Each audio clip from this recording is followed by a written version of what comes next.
where E is specific minimum charge 1.6 into 10 to the power minus 19 coulomb. Electron charge जो है उसको अपन specific minimum charge लेंगे, तो किसी भी ऑब्जेक्ट पे जो चार्ज होगा वो इलेक्ट्रॉन चार्ज के इंटीग्रल मल्टीपल के रूप में होगा। किसी ऑब्जेक्ट पे इस टाइप का चार्ज नहीं हो सकता कि मान लो ये ऑब्जेक्ट है और आप ये कहो कि इस पे चार्ज होगा इतना, इस पे ये चार्ज है, नहीं, ये नहीं हो सकता, क्योंकि इस ऑब्जेक्ट पे जो चार्ज होगा वो इलेक्ट्रॉन चार्ज के इंटीग्रल मल्टीपल के रूप में होगा। या तो आपने इससे इलेक्ट्रॉन को रिमूव किया है या इलेक्ट्रॉन को इंजेक्ट किया है इसमें। तो ऐसा तो हो नहीं है कि आप आधा इलेक्ट्रॉन इसमें इंजेक्ट कर दो, क्योंकि इलेक्ट्रॉन को फर्दर डिवाइड नहीं कर सकते आप। तो ऐसा तो पॉसिबल नहीं है कि इसमें आधा इलेक्ट्रॉन आपने इंजेक्ट कर दिया या आधा प्रोटॉन इसमें इंजेक्ट कर दिया, वो भी पॉसिबल नहीं है। तो जो स्पेसिफिक मिनिमम चार्ज है वो इलेक्ट्रॉन चार्ज के बराबर होगा 1.6 into 10 to the power minus 19 coulomb. और किसी भी ऑब्जेक्ट पे जो नेट चार्ज है वो इस E का इंटीग्रल मल्टीपल होगा। तो इस टाइप का चार्ज एग्जिस्ट नहीं कर सकता +4/3 या फिर +E/2, ये नहीं हो सकता। चार्ज हमेशा E के इंटीग्रल मल्टीपल के रूप में रहेगा। तो इस टाइप का चार्ज एग्जिस्ट कर सकता है, Q is equal to -53E है या Q is equal to -18E है। इस टाइप का चार्ज जो है वो आपका एग्जिस्ट करेगा। इसका मतलब ये है कि अपन ने ऑब्जेक्ट के अंदर 18 एक्सेस इलेक्ट्रॉन्स ऐड कर दिए हैं। इसका मतलब है ऑब्जेक्ट से 53 इलेक्ट्रॉन्स अपन ने रिमूव कर दिए, तो उस पे नेट चार्ज कितना आ गया +53। इसका मतलब है अपन ने 18 इलेक्ट्रॉन उसमें इंजेक्ट किए हैं, 18 एक्सेस इलेक्ट्रॉन्स उसमें प्रेजेंट। लेकिन इस टाइप का चार्ज एग्जिस्ट नहीं करेगा कि किसी ऑब्जेक्ट पे +4/3 चार्ज हो, नहीं, ये पॉसिबल नहीं है। हालांकि जो प्रोटॉन है इनको ये कहा गया है कि प्रोटॉन जो है वो फर्दर क्वार्क्स से मिलके बने हुए होते हैं, प्रोटॉन न्यूट्रॉन ये सब, लेकिन क्वार्क्स को अलग नहीं कर सकते। अब जैसे प्रोटॉन का ही स्ट्रक्चर आप देखोगे, प्रोटॉन जो है वो बेसिकली क्या होता है, ये 3 क्वार्क से मिलके बना होता है। 2 अप क्वार्क होते हैं और 3 डाउन क्वार्क। ये आपके सिलेबस में नहीं है तो आप इसको जस्ट नॉलेज के तौर पे ले सकते हो, काम नहीं आएगा। 3 क्वार्क से मिलके एक प्रोटॉन बनता है। ये अप क्वार्क है, ये अप क्वार्क, ये डाउन क्वार्क। और अप क्वार्क जो है उस पे चार्ज होता है आपका कितना, +2/3। डाउन क्वार्क पे चार्ज कितना होगा, -E/3। तो जो नेट चार्ज है प्रोटॉन के ऊपर वो अगर मैं कैलकुलेट करूं तो 2 अप क्वार्क है और एक डाउन क्वार्क है। नेट चार्ज कितना होगा, देखिए 2 इंटू 2/3 -E/3, 4/3 -E/3, क्या बचेगा 3/3 यानी E+6।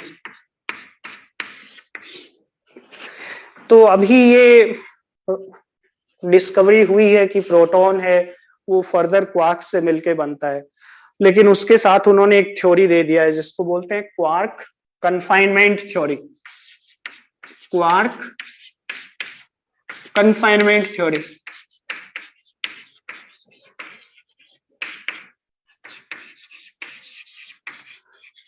ये क्वार्क कन्फाइनमेंट थ्योरी जो है ये कहती है कि अपन क्वार्क्स को सेपरेट नहीं कर सकते। आप प्रोटॉन को फर्दर 3 क्वार्क्स में डिवाइड नहीं कर सकते, पॉसिबल नहीं है। क्वार्क कन्फाइनमेंट थ्योरी का ये कहना है कि अगर मैं इन तीनों क्वार्क को अलग करना चाहूं, प्रोटॉन को 3 पार्ट्स में डिवाइड करना चाहूं, तो मुझे इतनी ज्यादा एनर्जी देनी पड़ेगी।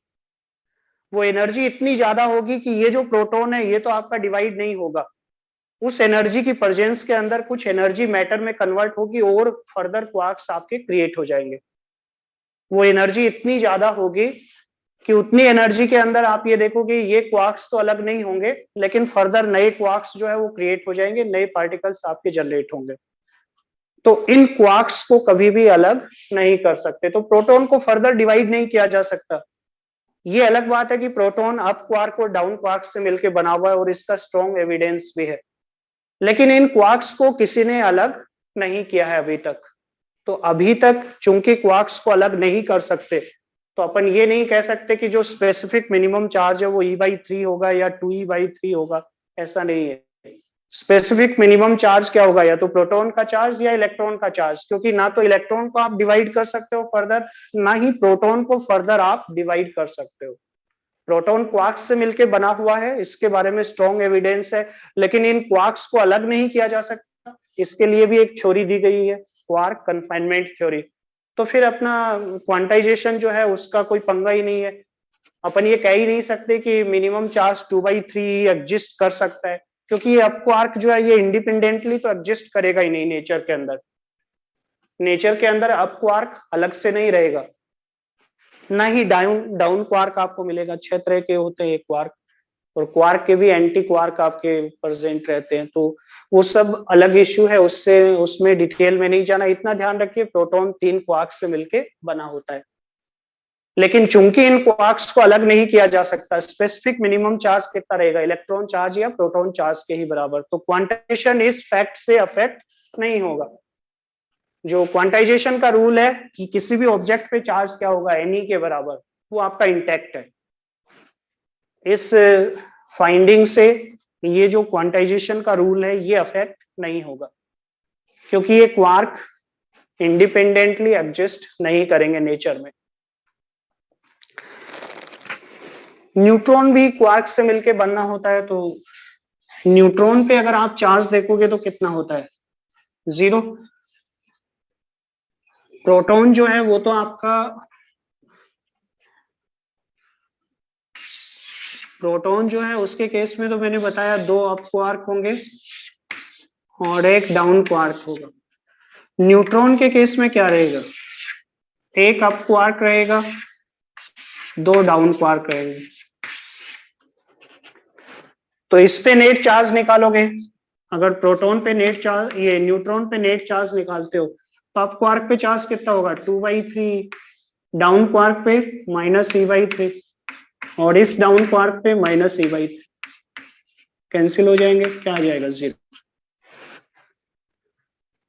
तो ये एविडेंस मिल चुका है साइंटिस्ट को कि प्रोटॉन और न्यूट्रॉन को फर्दर आप डिवाइड, प्रोटॉन और न्यूट्रॉन फर्दर आपके क्वार्क्स से मिलके बने होते हैं, लेकिन चूंकि उन क्वार्क्स को अलग नहीं किया जा सकता, तो नेचर के अंदर चार्ज जो है वो आपका E के इंटीग्रल मल्टीपल के रूप में ही एग्जिस्ट करेगा। ये +2E/3 या -E/3 या +E/3 के रूप में आपका एग्जिस्ट नहीं करेगा, ये आपका E के इंटीग्रल मल्टीपल के रूप में ही रहेगा। तो देखिए क्लियर कि नहीं आपको, चार्ज क्वांटाइजेशन ये क्लियर हुआ कि नहीं, ये क्लियर है सभी को? Yes sir.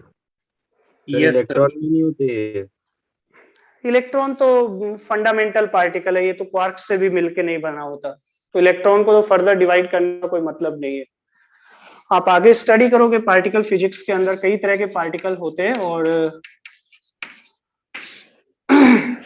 जैसे ये न्यूक्लियॉन है आपके, ये क्वार्क से मिलके बनते हैं। न्यूक्लियॉन जो है वो आपके क्वार्क से मिलके बनेंगे,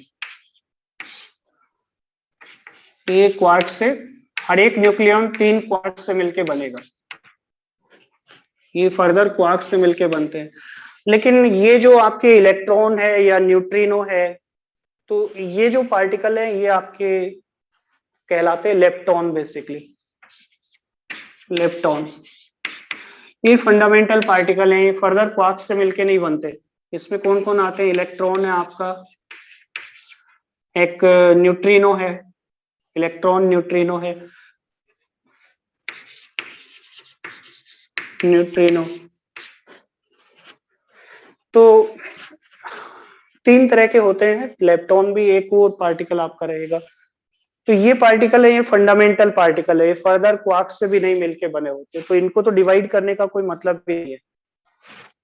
इनको मतलब हो सकता था कि आप प्रोटॉन न्यूट्रॉन को फर्दर डिवाइड कर पाते, लेकिन चूंकि ये थ्योरी दे दिया गया है, ऐसा पॉसिबल नहीं है प्रैक्टिकली, क्योंकि जितनी एनर्जी रिक्वायर होगी 2 क्वार्क्स को सेपरेट करने के लिए, वो एनर्जी इतनी ज्यादा होगी कि उस एनर्जी की प्रेजेंस में आपका एनर्जी मैटर में कन्वर्ट होगी, फर्दर नए क्वार्क्स आपके जनरेट हो जाएंगे।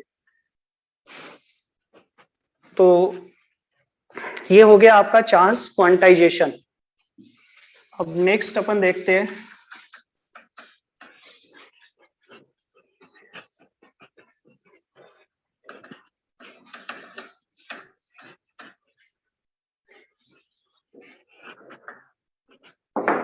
नेक्स्ट अपने पास है unit of charge. Unit of charge, तो जैसा आपको पता है ऐसा यूनिट क्या होगी चार्ज की, कूलाम।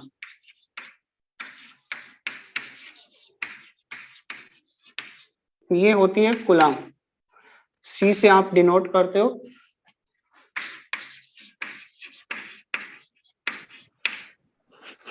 डिफाइन कैसे करते हो, तो जो इलेक्ट्रिक करंट का डेफिनेशन है उसी से अपन चार्ज को डिफाइन कर सकते हैं। 1 कूलाम चार्ज को, इलेक्ट्रिक करंट क्या होती है, पर सेकंड कितना चार्ज किसी वायर के क्रॉस सेक्शन से फ्लो कर रहा है। जैसे अगर आप यहाँ पे देख रहे हो, मान लो इसको dq/dt भी आप लिख सकते हो। ये उस केस में है जब यूनिफॉर्म करंट आपकी फ्लो कर रही हो, तो सिंपली q/t भी लिख सकते हो। तो जैसे ये क्रॉस सेक्शन है, इस क्रॉस सेक्शन से t टाइम के अंदर q चार्ज आपका फ्लो कर रहा है, तो पर सेकंड कितना चार्ज फ्लो करेगा, q/t, ये कहलाएगी इलेक्ट्रिक करंट। तो चार्ज को अपन क्या लिखेंगे, charge is equal to electric current multiplied by time. अगर मान लो आई आपका है 1 एम्पियर, यानी वायर से 1 एम्पियर करंट फ्लो कर रही है, कितने टाइम तक फ्लो करे, 1 सेकंड तक। अगर एक वायर से 1 एम्पियर करंट 1 सेकंड तक फ्लो करती है, तो अपन ये कहते हैं उस वायर के किसी भी क्रॉस सेक्शन से कितना चार्ज फ्लो कर रहा है, 1 कूलम। आई की वैल्यू 1 पुट कर दो, टी की वैल्यू 1 पुट कर दो, क्यू क्या आ जाएगा 1।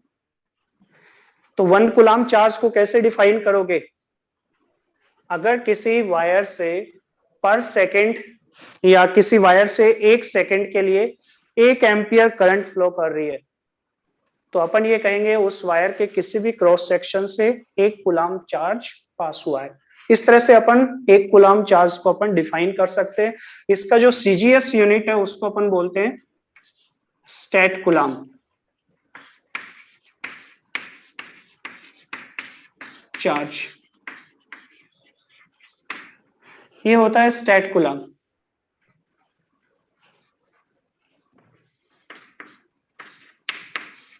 स्टेट सी, स्मॉल है ये एस, स्टेट सी, स्टैटिक सी।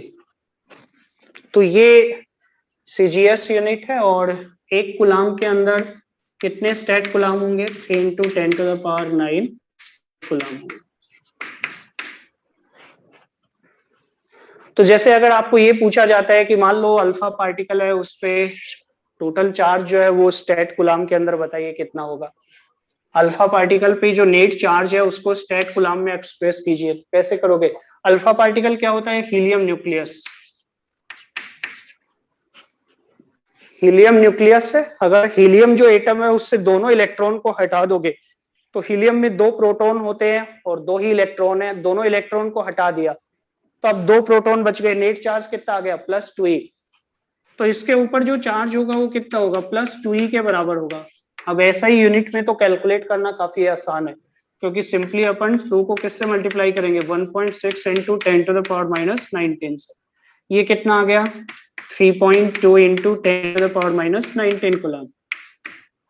अब अगर इसको मेरे को सीजीएस यूनिट में कन्वर्ट करना है, तो मेरे को ये पता है 1 कूलम के अंदर कितने स्टेट कूलम होंगे, 3 × 10⁹, तो इसको 3 × 10⁹ से मल्टीप्लाई कर दो, कितना आ जाएगा, 3.2 × 3 × 10⁻10 स्टेट से, ये आ जाएगा। और इसको अपन ये लिख सकते हैं 9.6 × 10⁻10 स्टेट से, ये आंसर हो जाएगा। तो देखिए इसमें कोई भी डाउट है तो पूछ लीजिए।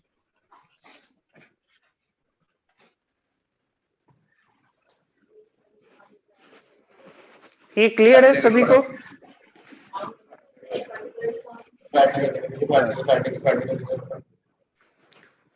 देखो ये क्लियर है कि नहीं सभी को। Yes sir, clear. Yes sir, yes. तो ये हो गया चार्ज के बारे में जो बेसिक इंफॉर्मेशन थी। आपको कुछ बेसिक जो डेफिनेशंस हैं वो पता रहनी चाहिए। चार्ज इनवेरियंस क्या है, चार्ज कंजर्वेशन क्या है, और चार्ज क्वांटाइजेशन क्या है। इसके बाद अपन चैप्टर स्टार्ट करते हैं। जो पहला टॉपिक अपन स्टडी करने वाले हैं वो है कूलम्ब्स लॉ। जो पहला अपन टॉपिक स्टडी करेंगे इस चैप्टर का वो है Coulomb's law.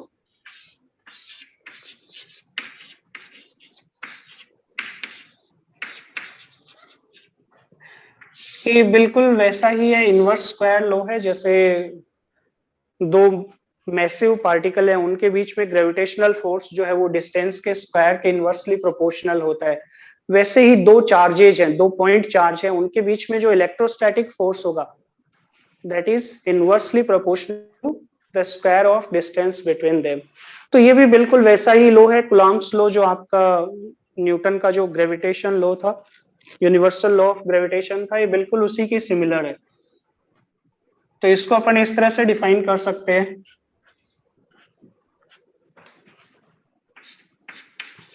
The electrostatic force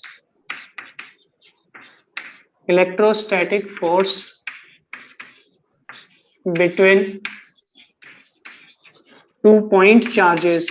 point charges के लिए ये डिफाइन होगा, जैसे Newton's universal law of gravitation है वो दो पॉइंट मासेस के लिए अप्लीकेबल होता है, वैसे ही ये दो पॉइंट चार्जेस के लिए अप्लीकेबल होगा। The electrostatic force between two point charges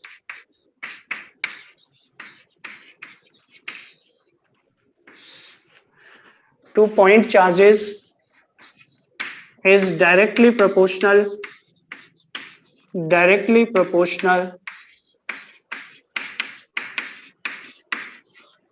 to the product of their charges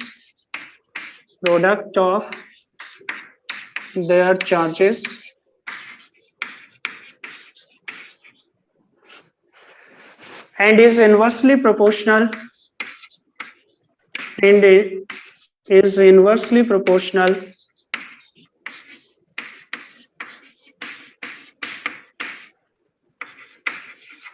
to the square of the distance between them, to the square of the distance between them,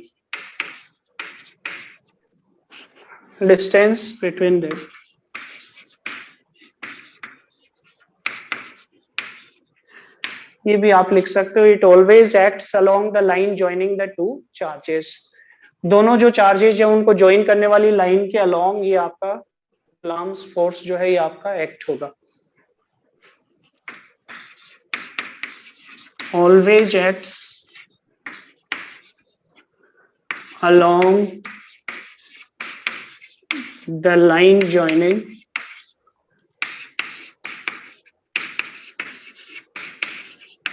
the point charges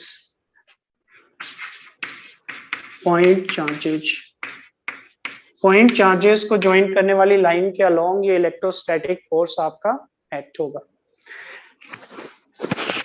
Coulomb's law दो static charges के लिए applicable है। दो point charges जो rest पे हैं, उन दो पॉइंट चार्जेस के बीच में जो इलेक्ट्रोस्टैटिक फोर्स एक्ट होगा ये उन दोनों पॉइंट चार्जेस के प्रोडक्ट के प्रोपोर्शनल होगा और दोनों के बीच की जो डिस्टेंस है उसके स्क्वायर के इनवर्सली प्रोपोर्शनल होगा। तो देखिए ये क्लियर है आपको यहां तक?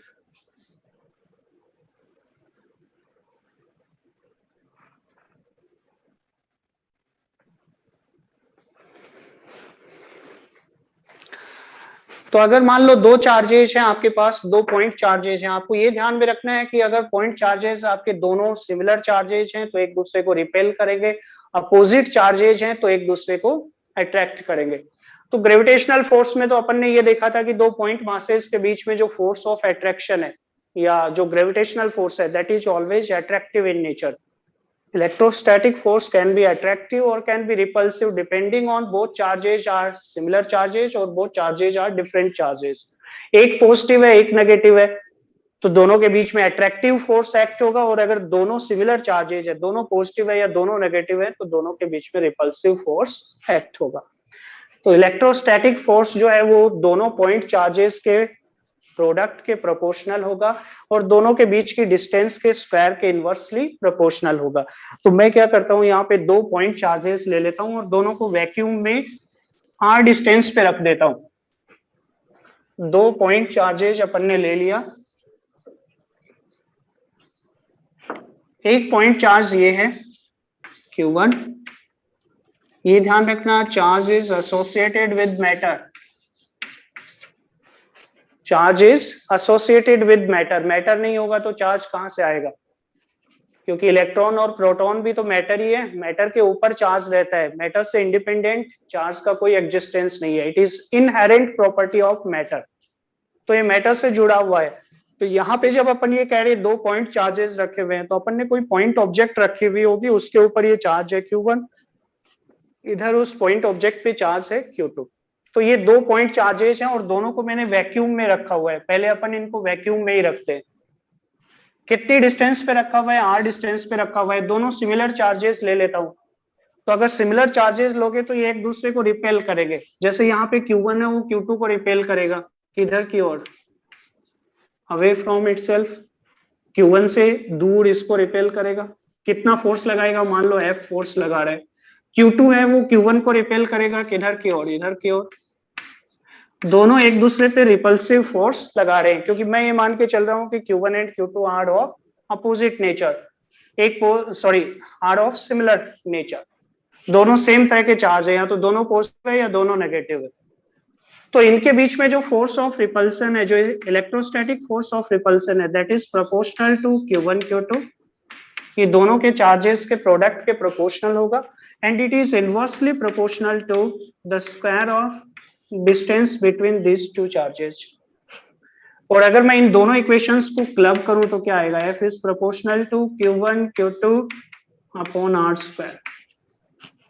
प्रोपोर्शनल साइन जो है, प्रोपोर्शनलिटी साइन है, इसको हटाएं तो एक कांस्टेंट अपने को रखना पड़ता है। ये कांस्टेंट आपका कहलाता है कूलम्ब्स कांस्टेंट। इसको से अपन डिनोट करते हैं। तो F का एक्सप्रेशन आ जाएगा K Q1 Q2 upon R square. ये कूलम्ब्स फोर्स है आपका। K is Coulomb's constant. कितनी वैल्यू होती है इसकी, 9 into 10 to the power 9। 9 into 10 to the power 9। और यूनिट आप यहां से देख सकते हो, यूनिट यहां से देखिए, न्यूटन इंटू मीटर स्क्वायर पर कूलम्ब स्क्वायर। तो यूनिट ये रहेगी न्यूटन इंटू मीटर स्क्वायर पर कूलम्ब स्क्वायर। इस कूलम्ब्स कांस्टेंट को अपन एक अनोदर कांस्टेंट की टर्म्स में डिफाइन करते हैं। K को अपन एक अनोदर कांस्टेंट है आपका, जिसको अपन बोलते हैं परमिटिविटी, उसके रूप में भी अपन डिफाइन कर सकते हैं। यहाँ पे एग्जांपल में अपन ने दोनों चार्जेस को वैक्यूम में रखा हुआ था। स्टार्टिंग में मैंने मेंशन कर दिया कि दोनों चार्जेस को वैक्यूम में रखा हुआ है। तो वैक्यूम के अंदर इस K की वैल्यू क्या होती है, ये होती है आपकी 1/4 पाई एप्सिलॉन नॉट। एप्सिलॉन नॉट कहलाता है परमिटिविटी ऑफ फ्री स्पेस और वैक्यूम। तो ये वैक्यूम में है एक्सप्रेशन, या फ्री स्पेस के अंदर है। लेकिन अगर मीडियम में रखे होते ये दोनों चार्जेस, तो यहाँ पे एप्सिलॉन नॉट की जगह क्या आता है, epsilon, permittivity of that medium. तो इस K को ऐसे भी लिख सकते हैं, अगर मीडियम में रखे हुए दोनों चार्जेस तो ये आएगा इन मीडियम।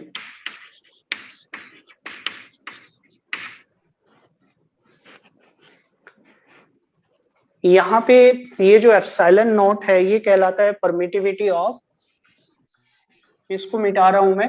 देखिए इसमें कोई भी डाउट है तो पूछ लीजिए। यहां तक अगर कुछ भी पूछना है तो आप पूछ सकते हो।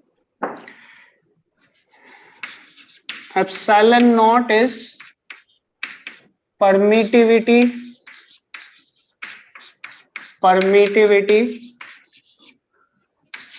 ऑफ फ्री स्पेस या वैक्यूम। ये जो परमिटिविटी है ऑफ वैक्यूम, ये एक कांस्टेंट है, ये एक प्योर कांस्टेंट है। इसको डिफाइन करना भी, इसका डेफिनेशन देना भी गलत होगा, क्योंकि एक प्योर कांस्टेंट है। इसकी वैल्यू ये होती है 8.85 into 10 to the power -12। Unit तो आप यहाँ से बता सकते हो, ये के का यूनिट का अपोजिट रहेगा, इसका रिवर्स कर दो इसको, कूलम्ब स्क्वायर पर न्यूटन इंटू मीटर स्क्वायर। तो ये यूनिट रहेगी कूलम्ब स्क्वायर पर न्यूटन इंटू मीटर स्क्वायर। इसको डिफाइन कर सकते हो आप एप्सिलॉन, मीडियम के लिए परमिटिविटी को आप डिफाइन कर सकते हो। तो एप्सिलॉन, अगर मान लो कि दोनों चार्जेस मीडियम में रखे हुए हैं तो एप्सिलॉन नॉट की बजाय क्या आएगा, एप्सिलॉन आएगा। तो ये एप्सिलॉन आपका कहलाता है permittivity of medium, permittivity of medium. अब ये डिपेंड करेगा कि अलग अलग मीडियम के लिए ये जो परमिटिविटी है ये क्या रहेगा। परमिटिविटी एक तरह से मीडियम की पोलराइजेबिलिटी को डिनोट करती है। तो मीडियम की पोलराइजेबिलिटी अभी आपको क्लियर नहीं हो पाएगा, ये आप कैपेसिटर में ही जान पाओगे कि मीडियम कितना पोलराइजेबल है। ये अपन कैसे अपन परमिटिविटी से डिसाइड करते हैं। लेकिन मैं यहाँ पे परमिटिविटी जो है उसकी बजाय रिलेटिव परमिटिविटी जो है उसको मैं यहाँ पे डिफाइन करूंगा, उससे आपको ये क्लियर हो जाएगा कि परमिटिविटी है क्या बेसिकली। वैसे अगर सिंपल डेफिनेशन कोई पूछता है तो आप ये कह सकते हो कि ये इस चीज को डिनोट करता है,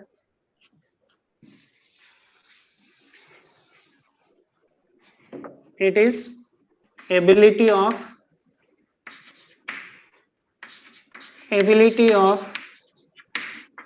a medium to allow external electric field in itself। अभी आपको ये भी नहीं पता होगा कि इलेक्ट्रिक फील्ड क्या होता है।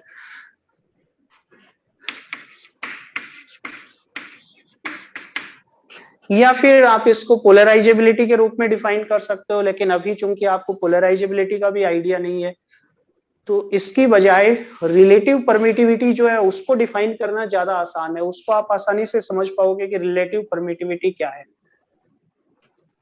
तो अभी आप केवल इतना ध्यान रखिए, ये जो आपका कूलम्ब्स कांस्टेंट है इसको अपन एप्सिलॉन की टर्म्स में भी डिनोट कर सकते हैं। अगर दोनों चार्जेस को वैक्यूम में रखा हुआ है तब तो के की वैल्यू क्या होगी, 1/4 पाई एप्सिलॉन नॉट। और अगर दोनों चार्जेस मीडियम में रखे हुए हैं तो इसकी वैल्यू क्या होगी, 1/4 पाई एप्सिलॉन।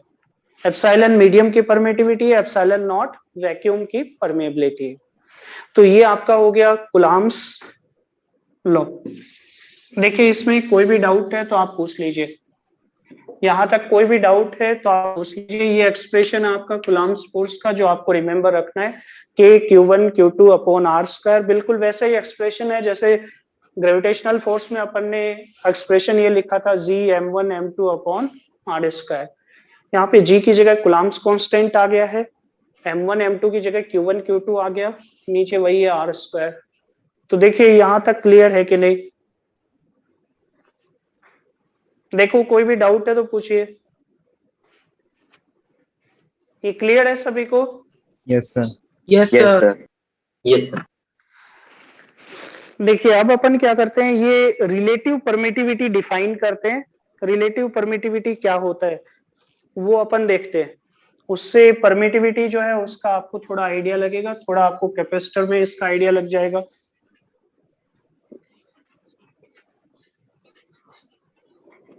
तो पहले अपन यही देखते हैं, रिलेटिव परमिटिविटी।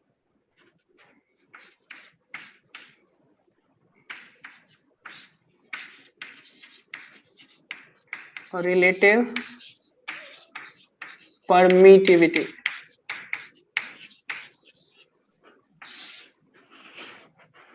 इसको एप्सिलॉन आर से डिनोट करते हैं, ये ध्यान रखना है। रिलेटिव परमिटिविटी का अनदर नेम है डाइलेक्ट्रिक कांस्टेंट। कैपेसिटर, हाँ कैपेसिटर के चैप्टर में अपन ये जो रिलेटिव परमिटिविटी है इसको रिलेटिव परमिटिविटी ना बोल के डाइलेक्ट्रिक कांस्टेंट बोलेंगे और इसको के से डिनोट करेंगे। लेकिन यहाँ पे अपन रिलेटिव परमिटिविटी को एप्सिलॉन आर ही लिख रहे हैं, ये ध्यान रखना। इसको के से भी डिनोट किया जा सकता है और इसको डाइलेक्ट्रिक कांस्टेंट भी बोला जाता है। ये के और कूलम्ब्स कांस्टेंट वाला के अलग अलग चीजें हैं। ये के है डाइलेक्ट्रिक कांस्टेंट के, तो अभी मैं इसको यहाँ पे नहीं लिख रहा हूँ क्योंकि अननेसेसरी आप कूलम्ब्स कांस्टेंट से इसको कंपेयर करोगे। मैं सिंपली इसको एप्सिलॉन आर से ही डिनोट कर रहा हूँ, रिलेटिव परमिटिविटी। बस आपको ये ध्यान में रखना है, आगे अपन इसको फिर से डिफाइन करेंगे। रिलेटिव परमिटिविटी की बजाय इसको नाम दे देंगे डाइलेक्ट्रिक कांस्टेंट, और कैपेसिटर में इसको सेपरेटली स्टडी करेंगे। तो ये जो रिलेटिव परमिटिविटी है मैथमेटिकली, तो it is the ratio of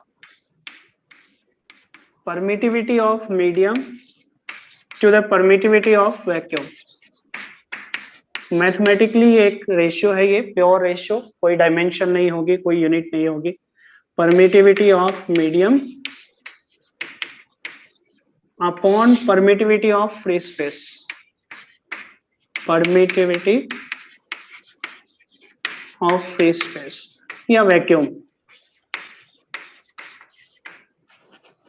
mathematically अपन इसको इस तरह से डिफाइन करते हैं, epsilon r is equal to epsilon upon epsilon naught. लेकिन यहां से कोई फिजिकल मीनिंग तो निकल के नहीं आ रहा है। फिजिकली अपन कैसे डिफाइन करेंगे, क्या होता है परमिटिविटी, रिलेटिव परमिटिविटी? क्योंकि यहां से तो अपन ने एक रेशियो डिफाइन कर दिया, it is the ratio of permittivity of the medium upon permittivity of free space. तो इसको इस तरह से ही देखते हैं, ध्यान दीजिएगा। जैसे ये दो चार्जेज है Q1 Q2, ये दो चार्जेज है r डिस्टेंस पे रखे हुए हैं। कहाँ पे रखे हुए हैं? वैक्यूम में रखे हुए हैं। तो वैक्यूम में इनके बीच कितना फोर्स लगेगा, कितना इलेक्ट्रोस्टैटिक फोर्स ये एक दूसरे पे एक्सर्ट करेंगे? दोनों एक दूसरे पे इक्वल फोर्स से एक्सर्ट करेंगे न्यूटन्स थर्ड लॉ से। तो वैक्यूम में इन दोनों के बीच फोर्स का एक्सप्रेशन क्या हो जाएगा? K/Q1 Q2 upon r square. और यहाँ पे K की वैल्यू क्या होगी? 1/4 पाई epsilon not Q1 Q2 upon r square. अब अगर इन्हीं दोनों चार्जेस को मैं मीडियम में रख दूं, किसी पार्टिकुलर मीडियम में मैंने रख दिया है, मीडियम के अंदर r डिस्टेंस पे रख दिया है। अब की बार वैक्यूम ना हो के, यहाँ पे तो क्या था? वैक्यूम था, फ्री स्पेस था, यहाँ पे मीडियम है, कोई भी मीडियम हो सकता है। तब इन दोनों के बीच जो फोर्स का एक्सप्रेशन होगा वो ये रहेगा। मीडियम के अंदर फोर्स का एक्सप्रेशन ये होगा Q1 Q2 upon r square. इसको इक्वेशन 1 बोल देता हूं, इसको इक्वेशन 2 बोल देता हूं, और दोनों को डिवाइड कर देता हूं। तो अगर मैं 1 को 2 से डिवाइड करूं तो क्या आएगा? F वैक्यूम, वैक्यूम के अंदर दोनों चार्जेस के बीच फोर्स अपॉन F मीडियम, जब मीडियम में रखा तब उन दोनों के बीच में फोर्स। इन दोनों का जो रेशियो है वो क्या आएगा? Epsilon upon epsilon not. और अपन ने अभी अभी कहा है एप्सिलॉन अपॉन एप्सिलॉन नॉट को अपन, इस रेशियो को अपन क्या बोलते हैं? Relative permittivity. तो relative permittivity is epsilon R. तो अपन ये भी लिख सकते हैं कि मीडियम के अंदर जो फोर्स है वो क्या होगा? अगर वैक्यूम में फोर्स आपका F वैक्यूम है तो मीडियम में फोर्स क्या हो जाएगा? F vacuum upon epsilon r. यानी मीडियम के अंदर मैं फोर्स के लिए ये एक्सप्रेशन लिख सकता हूं,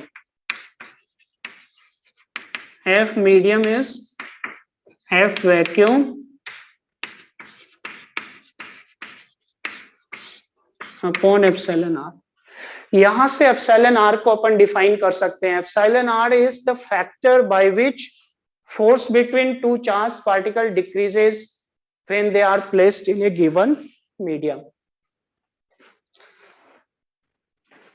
दो चार्ज पार्टिकल्स के बीच फोर्स किस फैक्टर से डिक्रीज होगा अगर अपन उनको मीडियम के अंदर रखें, तो वो क्या कहलाएगा? उस मीडियम की परमिटिविटी, रिलेटिव परमिटिविटी। किसी भी मीडियम की रिलेटिव परमिटिविटी अपन कैसे डिफाइन करेंगे? दो चार्ज पार्टिकल हैं, वैक्यूम में उनके बीच कितना फोर्स लग रहा था वो नोट कर लिया, मीडियम में उनको रखा तब कितना फोर्स लग रहा है वो नोट कर लिया। तो मीडियम के अंदर जो फोर्स है वो वैक्यूम के अंदर फोर्स जो है उससे किस फैक्टर से रिड्यूस हो रहा है, that factor is called relative permittivity. तो यहां से अपन इसको किस तरह से डिफाइन करेंगे? It is the factor by which force between two charged particles in vacuum decreases when they are placed in the given medium. तो ये इसका एक डेफिनेशन हो सकता है, इस तरह से इसको डिफाइन किया जा सकता है। इस तरह से डिफाइन करेंगे, it is the factor factor by which force between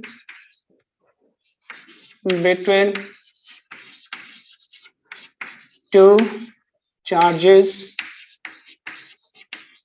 in vacuum decreases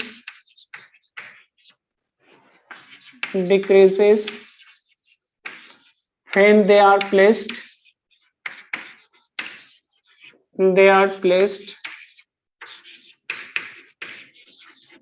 in the given medium.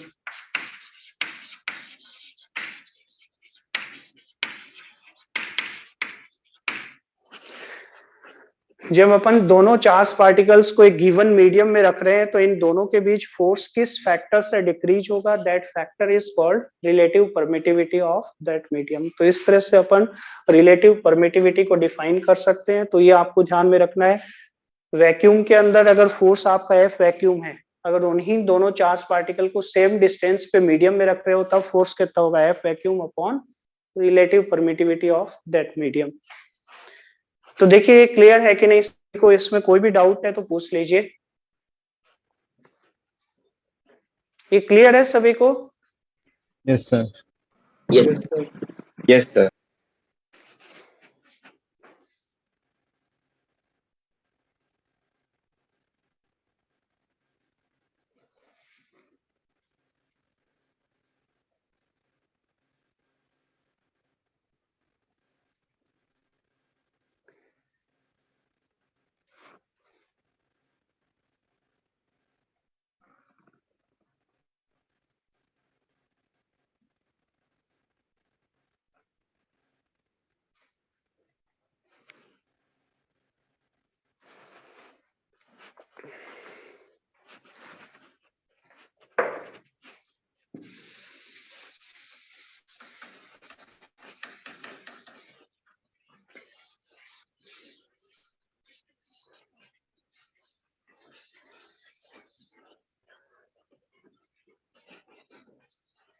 चलिए कुछ प्रॉब्लम्स अपन लेते हैं इसके ऊपर।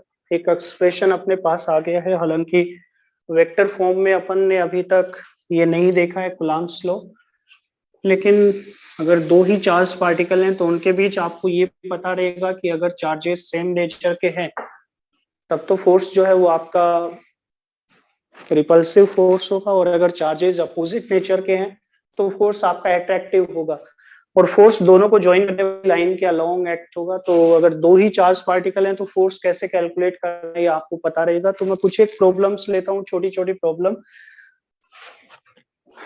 उसके बाद अपन इसको वेक्टर फॉर्म में देखेंगे। एक छोटा सा प्रॉब्लम मैं यहाँ पे ले रहा हूँ, ध्यान दीजिएगा।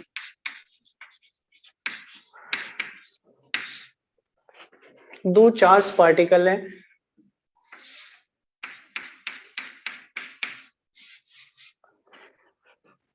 और इनको अपन ने सेम पॉइंट से सेम लेंथ की स्ट्रिंग के द्वारा सस्पेंडेड रखा हुआ है। चार्जेस का मैग्नीट्यूड दोनों पे सेम है। ये जो अरेंजमेंट है, सेम पॉइंट से सस्पेंड किया हुआ है, और इक्विलिब्रियम में ये जो दोनों स्ट्रिंग है ये वर्टिकल से एंगल बना रही है थीटा। वैक्यूम में ये अरेंजमेंट है।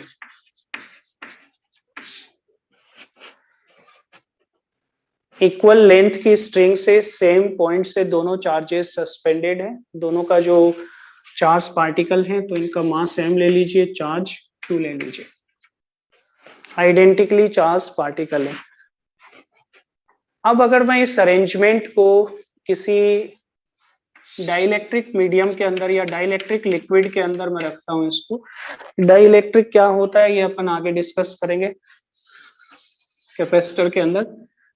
तो किसी मीडियम के अंदर अपन ने इसको रख दिया इस अरेंजमेंट को। अब उस मीडियम की रिलेटिव परमिटिविटी आपको बताना है ताकि ये जो एंगल है ये आपका क्या रहे, सेम रहे। ये एंगल थीटा ही रहना चाहिए। सर 1 इसकी जो मीडियम, जिस मीडियम लिक्विड मीडियम के अंदर अपन इस अरेंजमेंट को रख रहे हैं उस लिक्विड मीडियम की डेंसिटी आपको रो दी हुई है, ये जो चार्ज पार्टिकल है, इन पार्टिकल्स की डेंसिटी आपको सिग्मा दी हुई है। तो what should be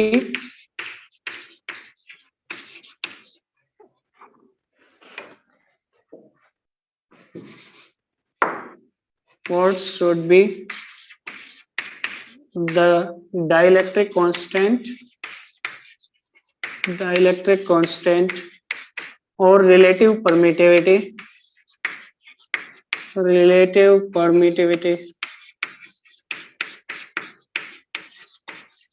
of the liquid so that theta remains same.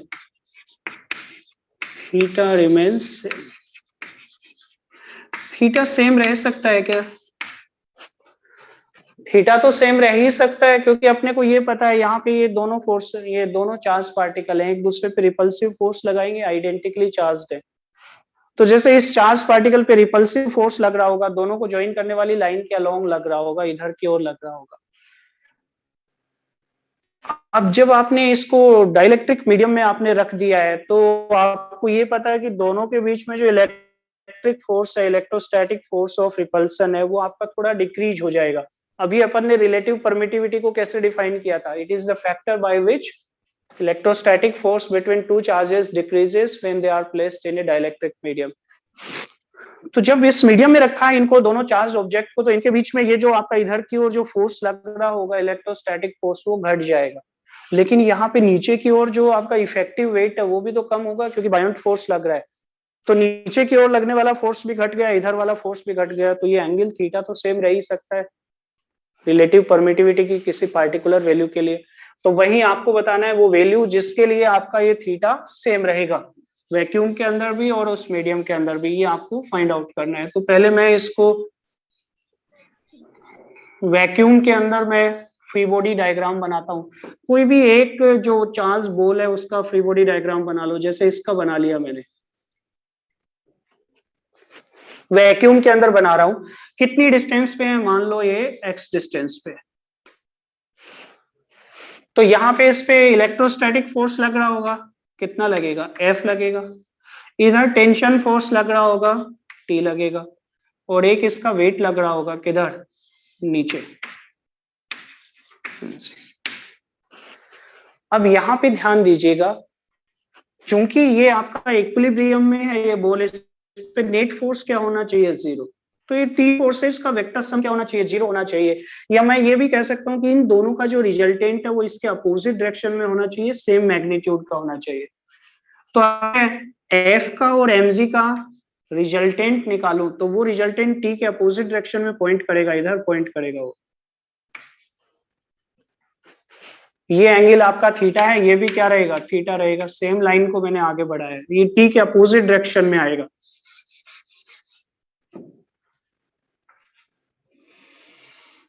इधर की ओर आएगा।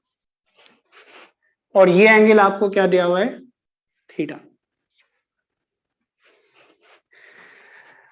अब हो क्या रहा है, जब सेकंड केस में अपन इनको मीडियम के अंदर रख रहे हैं, तो थीटा आप यहां से डिफाइन कर सकते हो। थीटा क्या हो जाएगा? यहां से ये फोर्स ट्राइंगल आपने बना लिया है, theta is equal to F upon mg। यहाँ पे देखिए सेम सिचुएशन है, अपने को ये पता है अब दोनों के बीच में डिस्टेंस तो वही रहेगी, क्योंकि एंगल सेम है, ये आपकी लेंथ एल है, तो ये तो x ही रहेगी डिस्टेंस। ये x/2 है, ये भी x/2 है। यहाँ पे क्या चेंज आएगा? यहाँ पे अगर चार्ज बॉल पे रिपल्सिव फोर्स F लग रहा था, तो यहाँ पे रिपल्सिव फोर्स कितना लगेगा? F upon epsilon r। जहाँ पे एप्सिलॉन r अपने को निकालना है, जो इस मीडियम का डाइलेक्ट्रिक कांस्टेंट या रिलेटिव परमिटिविटी है। ये फोर्स घट गया, जो रिपल्सिव फोर्स इस बॉल पे लग रहा था। ये ध्यान रखना, अपन एक ही बॉल का फ्री बॉडी डायग्राम बना रहे हैं, इसका बनाएंगे तो इस पे भी फोर्सेस लग रहे होंगे, लेकिन एक ही बॉल का फ्री बॉडी डायग्राम बना के देख रहे हैं। तो इस पे जो इलेक्ट्रोस्टैटिक फोर्स है वो घट गया, वेट भी तो घट गया। इफेक्टिव वेट क्या हो गया? इफेक्टिव वेट हो गया अब actual wait minus बायोंट force. Actual wait तो कितना था? mg। बायोंट फोर्स कितना होगा? Weight of liquid displace. कैसे निकालोगे? जो डिस्प्लेस हुआ लिक्विड है उसकी डेंसिटी कितनी है रो, कितना लिक्विड डिस्प्लेस हुआ इसके खुद के वॉल्यूम के बराबर, इस बॉल का वॉल्यूम का इसका मास डिवाइडेड बाय इसकी डेंसिटी इनटू जी। तो इसका इफेक्टिव वेट भी कम हो गया है और इधर आपका टेंशन फोर्स लग रहा है, ये तीनों एक दूसरे को बैलेंस करने चाहिए। इसका मतलब इन दोनों का जो रिजल्टेंट है वो टी के अपोजिट डायरेक्शन में एक्ट होना चाहिए, इसको टी डैश बोल देता हूं। इन दोनों का जो रिजल्टेंट है वो इस टी डैश अपोजिट डायरेक्शन में होना चाहिए। तो इस स्ट्रिंग को आप बढ़ा दीजिए, रिजल्टेंट इधर की ओर रहेगा आपका, यानी ये सेम लाइन को मैंने आगे बढ़ाया है, इस सेम स्ट्रिंग को मैंने आगे बढ़ा दिया है, रिजल्टेंट फोर्स इधर की ओर रहेगा, इन दोनों का रिजल्टेंट। और ये जो है ये टी डैश को कैंसिलाइज करेगा क्योंकि इसके अपोजिट डायरेक्शन में एक्ट हो रहा है। ये एंगल थीटा है तो ये भी आपका दो वर्टिकल लाइन है, उनको ये लाइन कट कर रही है, तो ये दोनों तो सेम साइड वाले एंगल हो गए, ये भी थीटा ही रहेगा। तो यहां से मैं टेन थीटा को क्या लिख सकता हूँ, टेन थीटा की वैल्यू अपन यहाँ से कैलकुलेट कर सकते हैं। यहाँ पे देखिए टेन थीटा की वैल्यू यहाँ से अगर कैलकुलेट करेंगे तो एक किसके बराबर थी, एफ अपॉन एम जी के। मैं यहाँ पे लिख रहा हूँ पहले ट्रायंगल में टेन थीटा किसके बराबर है, यहाँ पे इस एफ वेक्टर को आप यहाँ भी ड्रॉ कर सकते हो, एफ और एम जी का रिजल्टेंट ये है, तो टेन थीटा क्या हो जाएगा, एफ अपॉन एम जी। और दूसरे ट्रायंगल में भी ये टेन थीटा आप कैलकुलेट कर लो, इस वेक्टर को यहाँ पे शिफ्ट कर दो, तो ये एक फोर्स ट्रायंगल हो गया। तो इसमें ये perpendicular upon base tan theta होगा, परपेंडिकुलर तो कितना है, F upon epsilon R, F upon epsilon R, base कितना होगा mg, तो mg minus rho M upon sigma into G, या इसको ऐसे लिख सकते हो mg into 1 minus rho upon sigma, ये आ जाएगा। अब ये f से f कैंसिल हो गया, mg से mg cancel, epsilon r is equal to 1 upon 1 minus rho upon sigma, ये epsilon r is equal to sigma upon sigma minus rho. तो देखिए इसमें कोई भी डाउट है तो पूछ लीजिए, एनीवन, इस क्वेश्चन में कोई भी डाउट है तो आप पूछ सकते हैं। पहले केस, हाँ हाँ बोलो सर, एक बार आपको दूसरे चार्ट में जो आपने मास निकाला है उसका वो नीचे वाला सर वो बता देंगे एक बार। ये बायोंट फोर्स ने सब्ट्रैक्ट कर दिया है। देखिए जो बॉल है वो आपकी लिक्विड के अंदर सबमर्ज्ड है, इस डेंसिटी के लिक्विड में। तो जब बायोंट फोर्स आप कैलकुलेट करते हो तो कैसे कैलकुलेट करते हो, weight of liquid displace, row liquid displaced है उसका वॉल्यूम मान लो v है इंटू जी। अब ये बॉल है कितना वॉल्यूम डिस्प्लेस करेगी, ये तो खुद के वॉल्यूम के बराबर लिक्विड को ही डिस्प्लेस करेगी, खुद का मास m है, खुद की जो डेंसिटी है वो सिग्मा है, तो कितना लिक्विड डिस्प्लेस करेगी, m अपॉन सिग्मा। तो बायोंट फोर्स कितना हो जाएगा, रो m अपॉन सिग्मा इंटू जी। mg तो नीचे एक्ट हो रहा है, ये बायोंट फोर्स ऊपर एक्ट होगा, तो नीचे की ओर इफेक्टिव वेट क्या हो गया, mg माइनस बायोंट फोर्स। बायोंट फोर्स कितना है, रो अपॉन सिग्मा इंटू mg। तो ये फोर्स घटा है, नीचे वाला फोर्स भी उसी प्रोपोर्शन में घट गया है, इसकी वजह से थीटा क्या रहा, सेम रहा। सर हाँ हाँ सर, डाइलेक्ट्रिक कांस्टेंट ही रिलेटिव परमिटिविटी होता है। हाँ सेम होते हैं दोनों, okay sir. Relative permittivity is same as dielectric constant, इसको के से भी डिनोट किया जाता है, लेकिन ये ध्यान रखना कि डाइलेक्ट्रिक कांस्टेंट वाला के अलग है, कूलम्ब्स कांस्टेंट वाला के डिफरेंट है, दोनों अलग अलग है, अलग अलग फिजिकल क्वांटिटी है दोनों। तो यहाँ पे देखिए ध्यान दीजिएगा, यहाँ पे पहले केस में तीन फोर्सेज एक्ट हो रहे थे, एक F एक्ट हो रहा है, एक T एक्ट हो रहा है और एक mg एक्ट हो रहा है, और तीनों का नेट क्या है, जीरो, क्योंकि ये जो बॉल है ये इक्विलिब्रियम में है। तो इसका मतलब हो गया कि इन दोनों का वेक्टर सम निकालो, तो वो इस T के अपोजिट डायरेक्शन में पॉइंट करना चाहिए ताकि ये T को कैंसिलाइज कर दे। तो इन दोनों का वेक्टर सम ये आ गया, ये वेक्टर आ गया, और ये वेक्टर आपका T के अपोजिट डायरेक्शन में पॉइंट कर रहा है, तो ये आपका T को कैंसिलाइज कर देगा, नेट फोर्स क्या हो जाएगा, जीरो। अब ये स्ट्रिंग के बिल्कुल स्ट्रिंग की लेंथ के अलोंग इधर की ओर ये आपका नेट आएगा इन दोनों का, तभी नेट फोर्स 0 हो पाएगा। तो ये एंगल और ये एंगल उस केस में सेम रहेंगे, क्योंकि सेम स्ट्रिंग को अपन ने आगे तक एक्सटेंड कर दिया। इधर नेट फोर्स इधर की ओर एक्ट हो रहा है स्ट्रिंग की लेंथ के अलोंग, ये इन दोनों का नेट। तो ये एंगल अगर थीटा है तो ये थीटा होगा, एक टेन थीटा यहां से निकाल सकते हैं, ये क्या हो जाएगा F/n। यहाँ पे टेन थीटा निकाला तो ये कितना आएगा F/εr divided by this mg minus rho m/सिग्मा इंटू जी। दोनों से टेन थीटा निकालो, इक्वेट कर दो, इक्वेट करोगे तो εr की वैल्यू ये आ जाएगी, जिसको ये लिख सकते हैं। देखिए ये क्लियर है कि नहीं? यस सर, क्लियर है। नेक्स्ट प्रॉब्लम लेते हैं।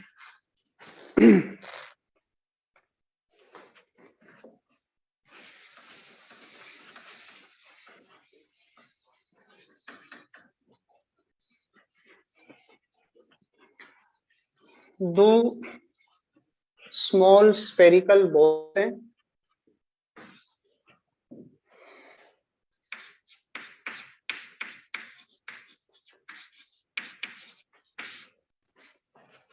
सेम टाइप का अरेंजमेंट ले लो आप।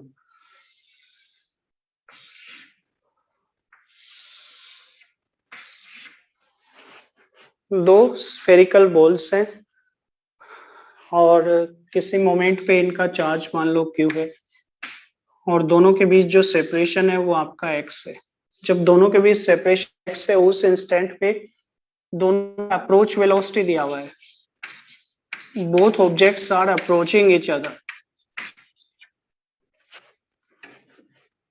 Approach velocity of spherical balls is a by root x. A is a constant, positive constant.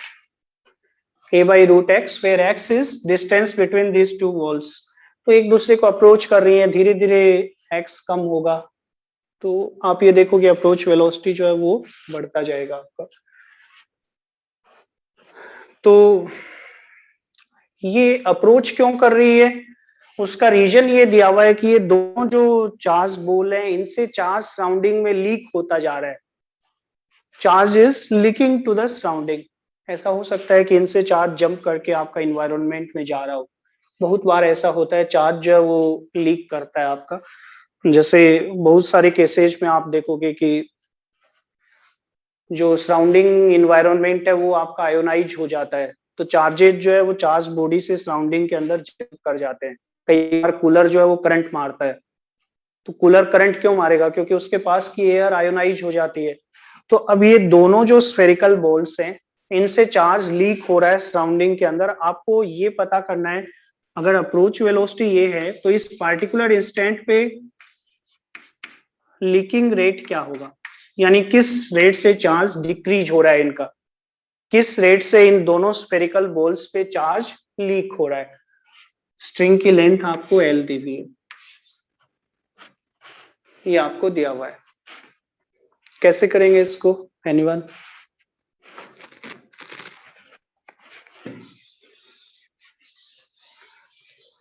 किस रेट से चार्ज लीक कर रहे हैं, अगर ये इस वेलोसिटी से अप्रोच कर रहे हैं तो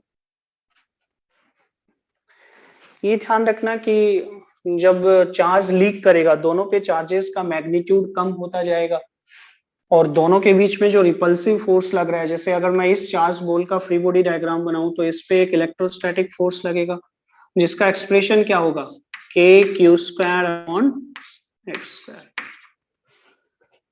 ये electrostatic force of repulsion act हो रहा होगा, किधर की ओर एक्ट हो रहा है, लेफ्टवर्ड डायरेक्शन में। एक इसका वेट एक्ट हो रहा होगा, ये किधर एक्ट होगा, नीचे की ओर। तो टाइम के साथ साथ क्या होगा, चार्ज लीक करेगा, चार्ज लीक करेगा तो ये जो फोर्स है इसका मैग्नीट्यूड क्या होगा, कम होता जाएगा। तो जब इधर की ओर फोर्स कम लग रहा है तो धीरे धीरे ये क्या करेगा, इधर की ओर मूव करना स्टार्ट कर देगा, दोनों के बीच सेपरेशन आपका कम होता जाएगा। तो आपको ये दिया है कि सेपरेशन इस रेट से डिक्रीज हो रहा है, दोनों इस वेलोसिटी से अप्रोच कर रहे हैं, तो चार्ज किस रेट से लीक हो रहा है ये आपको पूछा गया है। अगर दोनों इस रेट से अप्रोच कर रहे हैं एक दूसरे को, तो दोनों का चार्ज किस रेट से लीक हो रहा है सराउंडिंग के अंदर, ये आपको फाइंड आउट करना है।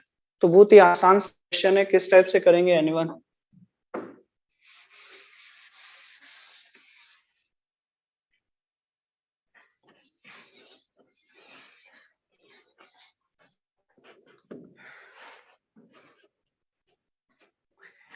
ये जो दोनों स्ट्रिंग हैं इक्विलिब्रियम में वर्टिकल से कितना एंगल बनाएगी, मान लो थीटा बना रही है,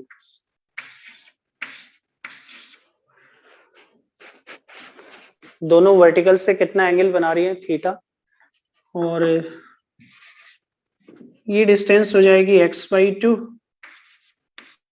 ये भी क्या होगी x/2। अब यहाँ पे ये दिया हुआ है इस पार्टिकुलर इंस्टेंट पे, अपन जो क्वेश्चन है उसमें ये अप्रोक्सीमेशन आपको दिया हुआ है कि x जो है वो आपका काफी कम है l के रिस्पेक्ट में, ये आपको क्वेश्चन में मेंशन किया हुआ है, x is much much less than l। एक अप्रोक्सीमेशन अपने को लेना पड़ेगा यहाँ पे, वो क्या है कि ये दोनों धीरे धीरे एक दूसरे को अप्रोच कर रहे हैं, दोनों जो बोल्स हैं ये आपकी धीरे धीरे एक दूसरे की ओर मूव कर रही है। तो अगर ये धीरे धीरे मूव कर रही होंगी तो किसी पार्टिकुलर इंस्टेंट पे अगर मैं ये देखूं कि ये जो स्ट्रिंग है ये वर्टिकल से कितना एंगल बना रही है, तो उस एंगल को अपन इस टाइप से लिख सकते हैं, किसी पार्टिकुलर इंस्टेंट पे अपन ये लिख सकते हैं, इन दोनों का जो रिजल्टेंट है वो आपका क्या रहेगा, इस स्ट्रिंग की लेंथ के अलोंग अपन ले सकते हैं, अगर ये धीरे धीरे मूव करेगी, ये अप्रोक्सीमेशन अपने को यूज करना पड़ेगा। तो उस केस में आप tan थीटा की वैल्यू ये लिख सकते हो, tan थीटा इज, ये आ जाएगा आपका KQ² डिवाइडेड बाई mg, इसको ऐसे लिख सकते हो KQ² डिवाइडेड बाई mg। ये एक अप्रोक्सीमेशन ही है, किसी पार्टिकुलर इंस्टेंट पे अगर ये धीरे धीरे एक दूसरे को अप्रोच करेंगी तो उस केस में ये एंगल आप थीटा ले सकते हो, और tan थीटा को ये लिख सकते हो electrostatic force divided by mg, ये आप लिख सकते हो। और tan थीटा को ज्योमेट्री से अगर मैं लिखूं इस राइट एंगल ट्रायंगल में tan थीटा क्या हो जाएगा, अगर थीटा काफी स्मॉल है, चूंकि x is much much less than l, ये आपको क्वेश्चन में दिया हुआ है, तो tan theta is nearly equal to theta is nearly equal to sin theta, ये आप लिख सकते हो। तो sin थीटा जो है उसकी वैल्यू क्या रहेगी, x/2 डिवाइडेड बाई l, इसको आप ये लिख सकते हो x/2 डिवाइडेड बाई l। तो tan थीटा की एक वैल्यू तो आपके पास ये है, और दूसरी वैल्यू है x/2l, इन दोनों को आप इक्वेट कर दीजिए। अगर मैं इन दोनों को इक्वेट करूं क्या आएगा, x/2l is equal to KQ² upon x² mg, ये आ जाएगा। या यहाँ से आप x³ या Q² की वैल्यू लिख सकते हो, Q² इज इक्वल टू, ये कितना आ जाएगा देखिए, ये हो जाएगा mg upon 2kl into x³, या q की वैल्यू निकालोगे तो ये कितना आएगा, रूट ऑफ दिस x⁴ 3/2, ये आ जाएगा। ये q की वैल्यू आ जाए। अब q की वैल्यू x के फंक्शन के रूप में आ गई, आपको क्या पता करना है, dq/dt, तो इसको डिफरेंशिएट कर देते हैं, dq/dt क्या आ जाएगा, ये टर्म तो कांस्टेंट है, इसको तो बाहर निकाल लो, mg अपॉन 2kl, इसको डिफरेंशिएट करेंगे तो 3/2 तो आगे आ गया, x की पावर कितनी रह जाएगी 1/2 इंटू dx/dt, ये आएगा। कुछ वेलोसिटी को आप क्या लिख सकते हो, ये दोनों किस वेलोसिटी से अप्रोच कर रही हैं, उसको मैं ये लिख सकता हूँ rate of decrease of x with respect to time minus dx/dt। तो dx/dt की वैल्यू अपन ये लिख सकते हैं -a/√x, तो यहाँ पे अपन वैल्यू पुट कर देते हैं, dq/dt क्या आ जाएगा, this is equal to 3/2 root mg/2kl, यहाँ पे आपका आ जाएगा √x, और dx/dt की जगह अपन यहाँ से क्या लिख सकते हैं -a/√x, यहाँ पे -a/√x लिख देते हैं, √x से √x कैंसिल हो गया, तो dq/dt क्या आ जाएगा, this is equal to -3/2a root mg upon 2kl। ये आ जाएगा, यानी दोनों से इस रेट से चार्ज डिक्रीज हो रहा होगा। माइनस साइन इस चीज को डिनोट कर रहा है कि दोनों का चार्ज टाइम के साथ डिक्रीज होता जा रहा है। तो यहाँ पे माइनस साइन जो है वो आपका रहेगा, दोनों का चार्ज आपका डिक्रीज हो रहा है। एक अप्रोक्सीमेशन अपन ने यहाँ पे यूज किया है, ये एक अप्रोक्सीमेशन ही है कि अपन ने नेट फोर्स जो है इन दोनों का जो रिजल्टेंट है उसको अपन ने स्ट्रिंग की लेंथ के अलोंग माना है। तो ये अप्रोक्सीमेशन तभी वैलिड है आपका जब ये स्लोली मूव कर रहे हो। तो ये एक अप्रोक्सीमेशन है और उससे आपका आंसर आएगा D by d T. Sir तो देखिए, हाँ हाँ सर जब चार्ज लीक कर रहे हैं तो सर जो इलेक्ट्रोस्टैटिक फोर्स है सर उस पर कोई इफेक्ट नहीं पड़ेगा फिर? हाँ पड़ेगा। तो ये x जो है ये और q है, ये भी वेरिएबल है, x है ये भी वेरिएबल है। किसी मोमेंट पे इन पे चार्ज कितना था q, तो किसी मोमेंट पे अपन ने फोर्स लिखा है। तो टाइम के साथ जैसे जैसे x घटेगा ये टर्म भी आपकी घटेगी, ये टर्म भी घटेगी। तो ये दोनों ही चीजें चेंज हो रही हैं, q भी चेंज हो रहा है, x भी चेंज हो रहा है। तो इलेक्ट्रोस्टैटिक फोर्स पे तो अफेक्ट पड़ना ही है, टाइम के साथ ये चेंज होगा आपका। किसी पर्टिकुलर मोमेंट पे अपन ने ये अप्रोक्सीमेशन लेते हुए कि ये स्लोली एक दूसरे को अप्रोच कर रहे हैं, अपन ने टेन थीटा यहाँ से निकाल लिया है। ये एक्चुअल में थोड़ा सा गलत है इस टाइप से करना, लेकिन अपन ने एक अप्रोक्सीमेशन ले लिया कि स्लोली एक दूसरे को अप्रोच कर रहे हैं। उस केस में टेन थीटा क्या रहेगा, K Q square upon x square m g, ये रहेगा। टेन थीटा की वैल्यू ये रख दिया एक्स बाई 12। ये तो क्वेश्चन में दिया हुआ था x is much much less than l, तो ये अप्रोक्सीमेशन आप आराम से ले सकते हो, इसमें अपन ने खुद से कुछ नहीं किया है। तो टेन थीटा की जगह ये रख दिया x बाई 12, इसकी वैल्यू इक्वेट कर दी, q x के फंक्शन के रूप में आ गया, डिफरेंशिएट किया तो ये पता लग गया कि दोनों जो स्फीयर है उनसे किस रेट से चार्ज लीक हो रहा होगा।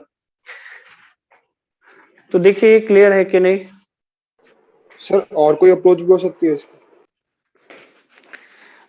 और अगर आप यहाँ पे D Q by d T calculate करना है तो किस तरीके से करोगे? देखो सर अलोंग द स्ट्रिंग अगर हम फोर्सेस बैलेंस करके करें तो नहीं कर सकते? N v square by r. अगर अलोंग द स्ट्रिंग फोर्सेज को आप बैलेंस कर रहे हो तब भी आप ये अप्रोक्सीमेशन ले रहे हो कि आप वेलोसिटी को नेग्लिजिबल ले रहे हो, अदरवाइज तो फिर आपको जो सेंट्रीपिटल एक्सेलरेशन है वो करना पड़ेगा, तब भी तो वो अप्रोक्सीमेशन लोगे। अदरवाइज फिर कॉम्प्लिकेटेड हो जाएगा एक्सप्रेशन, आपको वी स्क्वायर अपॉन आर ये एक्सेलरेशन कंसिडर करना पड़ेगा। तो ये अप्रोक्सीमेशन तो आपको लेना ही पड़ेगा कि ये स्लोली मूव कर रहे हैं, अगर नहीं लोगे तो फिर वही है, आपको फिर उस टाइप से करोगे तो भी वी स्क्वायर अपॉन आर का टर्म इंक्लूड हो जाएगा, तो वो डिफिकल्ट हो जाएगा फिर कैलकुलेट करना।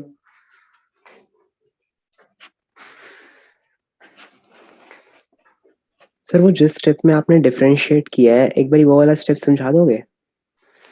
हाँ हाँ, ये है आपका q is equal to root m g by 2kl into x to the power 3/2। ये तो इससे आ गया, यहाँ तक तो क्लियर होगा आपको। ये सर वो तो क्लियर है, नेक्स्ट वाला स्टेप? अब इसको डिफरेंशिएट कर रहे हैं, मास कांस्टेंट है, एल कांस्टेंट है, ये टर्म कांस्टेंट है, तो डिफरेंशिएट करते वक्त ये तो बाहर लिख लिया अपन ने, x to the power n वाला फॉर्मूला यूज किया तो 3/2 तो आगे आ गया। यहाँ पे क्या बच जाएगा, एक्स की पावर 1/2 यानी root x into d x by d t, क्योंकि किसके रेस्पेक्ट में डिफरेंशिएट?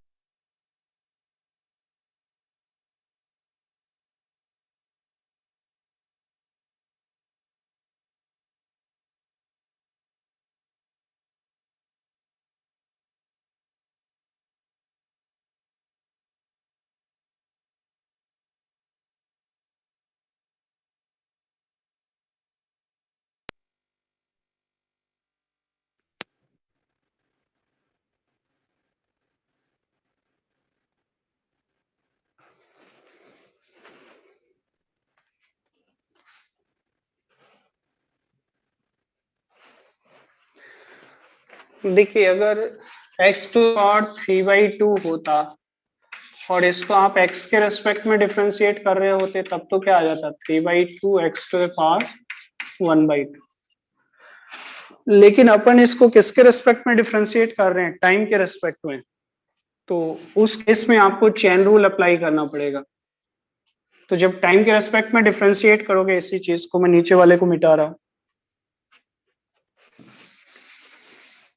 तो उस केस में टाइम के रेस्पेक्ट में जब डिफरेंशिएट करोगे, किसको डिफरेंशिएट कर रहे हो, एक्स के फंक्शन को, तो चेन रूल अप्लाई करो, पहले इसको एक्स के रेस्पेक्ट में डिफरेंशिएट करो, फिर एक्स को किसके रेस्पेक्ट में डिफरेंशिएट करोगे, टाइम के रेस्पेक्ट में। तो यहाँ पे ये डिफरेंशिएशन क्या हो जाएगा, 3/2 x to the power 1/2 into dx by dt। तो वही यहाँ पे किया है, इसको टाइम के रेस्पेक्ट में डिफरेंशिएट करेंगे तो 3/2 तो आगे आ गया x की पावर 1/2, और फिर x को टाइम के रेस्पेक्ट में कर दिया dx by dt। तो देखिए क्लियर है कि नहीं ये और ये चीज? Yes sir, clear. तो ये हो गया आपका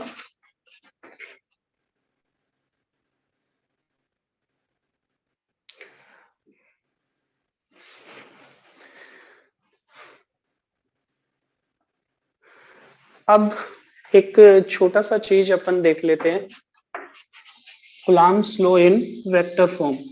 छोटा सा पार्ट है ये आपका, हो जाएगा, बाकी चीजें अपन नेक्स्ट क्लास में देखेंगे।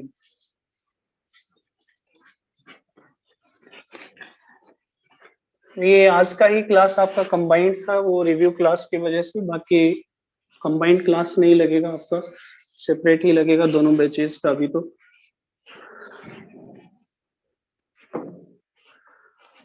Coulomb's law in vector form,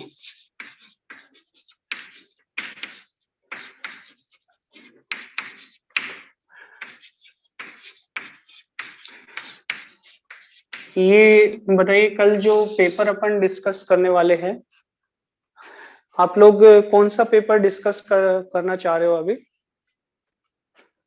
anyone? अभी हाल ही में आपके जो पेपर हुए हैं, कौन कौन से पेपर हुए हैं?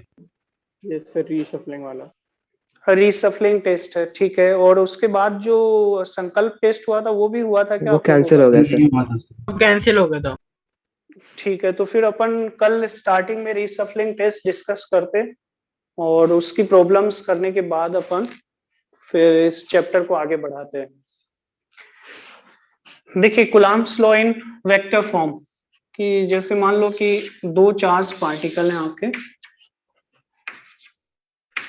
एक चार्ज पार्टिकल जो है उस पे चार्ज आपका है q1, और इसका जो पोजीशन वेक्टर है ओरिजिन से, इसको मैं r1 वेक्टर बोल देता हूँ। दूसरा चार्ज पार्टिकल यहाँ पे लोकेटेड है, इसका पोजीशन वेक्टर है r2 वेक्टर। ये इसको, इस पॉइंट को a से डिनोट कर देता हूँ, इसको b से डिनोट कर देता हूँ। अब दोनों पे मैं सिमिलर चार्जेस मैं कंसिडर कर रहा हूं, तो दोनों एक दूसरे को रिपेल करेंगे, और ये जो रिपल्सिव फोर्स लगेगा एक दूसरे पे, ये दोनों को ज्वाइन करने वाली लाइन के अलोंग आपका एक्ट होगा। जैसे बी जो है उसके ऊपर रिपल्सिव फोर्स लगेगा, किसकी वजह से? ए की वजह से। किधर की ओर? इधर की ओर। तो इस फोर्स को मैं यहाँ पे डिनोट कर देता हूँ, force on second charge due to first, F21 vector से डिनोट कर देता हूँ। और इसी तरह से ए के ऊपर फोर्स लगेगा बी की वजह से, इसको अपन डिनोट कर देते हैं F12 वेक्टर से। F12 वेक्टर क्या हो गया? Force on charge 1 due to charge 2, and F21 vector क्या हो गया? Force on charge 2 due to charge 1। अब अगर मैं इनको वेक्टर फॉर्म में लिखना चाहूं तो कैसे लिखूंगा? जैसे मैं मान लो F21 वेक्टर को लिखना चाह रहा हूं पहले, तो अगर मैं इसको वेक्टर के रूप में एक्सप्रेस करना चाह रहा हूं तो पहले तो मैग्नीट्यूड ही लिखूंगा। मैग्नीट्यूड कैसे लिखूंगा? दोनों चार्जेस का प्रोडक्ट आपको दिया हुआ है, Q1 Q2 upon 4 pi epsilon not, दोनों के बीच में जो सेपरेशन है उसको मैं AB से डिनोट कर देता हूँ। डिस्टेंस जो है उसको AB से डिनोट कर देते हैं, AB का स्क्वायर। ये तो मैग्नीट्यूड हो गया। अब ये फोर्स किधर एक्ट हो रहा है? F21 वेक्टर ये A से B की ओर एक्ट हो रहा है, रिपल्सिव फोर्स है, तो Q2 पे इधर फोर्स लग रहा है अवे फ्रॉम Q1। तो इस डायरेक्शन में यूनिट वेक्टर जो है वो अपन पता कर लेते हैं। मान लो यूनिट वेक्टर आपका AB कैप है, और यूनिट वेक्टर को आप क्या लिख सकते हो? Vector divided by its magnitude, तो इसको A B vector divided by A B आप लिखोगे, तो आपके पास ये आ जाएगा F21 vector. F21 vector is equal to Q1 Q2 upon 4 pi epsilon naught AB cube AB vector, ये आपके पास आएगा। और अब इस AB वेक्टर को मैं R1 वेक्टर और R2 वेक्टर की टर्म्स में एक्सप्रेस कर लेता हूँ। ये AB वेक्टर आपका A से B को ज्वाइन करने वाला वेक्टर। तो इस ट्राइंगल के अंदर देखिए OAB ट्राइंगल जो है, इसमें आप देखो OA vector plus AB vector is equal to OB vector, यानी आप ये लिख सकते हो R1 vector plus AB vector is equal to R2 vector. तो यहां से AB वेक्टर आप पता कर लोगे, AB वेक्टर क्या आ जाएगा R2 vector minus R1 vector, और इसका मैग्नीट्यूड आप मोड ले लीजिए। तो F21 वेक्टर को आप ये लिख सकते हो, F21 vector is equal to Q1 Q2 upon 4 pi epsilon naught mod R2 vector minus R1 vector cube into AB vector क्या होगा, AB वेक्टर होगा R2 vector minus R1 vector. तो यहाँ पे क्या लिखेंगे R2 vector minus R1 vector. ये F21 vector हो गया। इसी तरह से F12 वेक्टर आप निकाल सकते हो, मैग्नीट्यूड लिखोगे, डायरेक्शन लिखोगे, तो यहाँ पे केवल ये है कि आपको BA वेक्टर जो है यहाँ पे लिखना पड़ेगा, AB वेक्टर की जगह BA वेक्टर लिखोगे क्योंकि फोर्स इधर की ओर एक्ट हो रहा है, मैग्नीट्यूड तो वही रहेगा। तो इसको आप ऐसे लिख सकते हो Q1 Q2 upon 4 pi epsilon not BA cube into BA vector, और AB वेक्टर अगर R2 vector minus R1 vector है तो BA वेक्टर क्या हो जाएगा R1 vector minus R2 vector. तो इसको आप ऐसे लिख सकते हो F12 vector is equal to Q1 Q2 upon 4 pi epsilon naught mod R1 vector minus R2 vector cube into R1 vector minus R2 vector. ये आपका F12 वेक्टर आ जाएगा वेक्टर फॉर्म में। और ये कंक्लूड अपन कर सकते हैं क्योंकि mod R1 vector minus R2 vector is same as mod R2 vector minus R1 vector, केवल इतना अंतर है, इसमें R1 माइनस R2 है और इसमें R2 माइनस R1 है, यानी दोनों का मैग्नीट्यूड तो सेम है, केवल डायरेक्शन अपोजिट है। F12 vector is equal to minus F21 vector, यानी ये जो आपका कूलम्ब्स लॉ है ये एक्शन रिएक्शन प्रिंसिपल को ओबे करेगा, ये न्यूटन्स थर्ड लॉ को ओबे करेगा। सभी फोर्सेज ओबे करते हैं क्या न्यूटन्स थर्ड लॉ को? एनीवन? क्या सभी फोर्सेस न्यूटन्स थर्ड लॉ को ओबे करते हैं? कोई बता सकता है?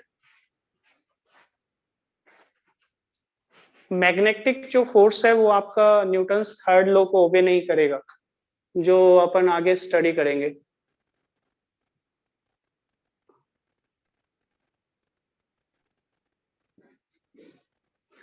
तो देखिए ये जो आज का मीटिंग है मैं यहीं पे एंड कर रहा हूँ। मेरा साउंड पहुंच रहा है क्या आप लोगों के पास? Yes sir. Yes sir. ठीक है, तो आज का मीटिंग यहीं पे एंड करते हैं। कल अपन पेपर डिस्कशन करेंगे, उसके बाद अपन आगे कंटिन्यू करेंगे। Thank you sir. Thank you sir. Thank you sir. ठीक है।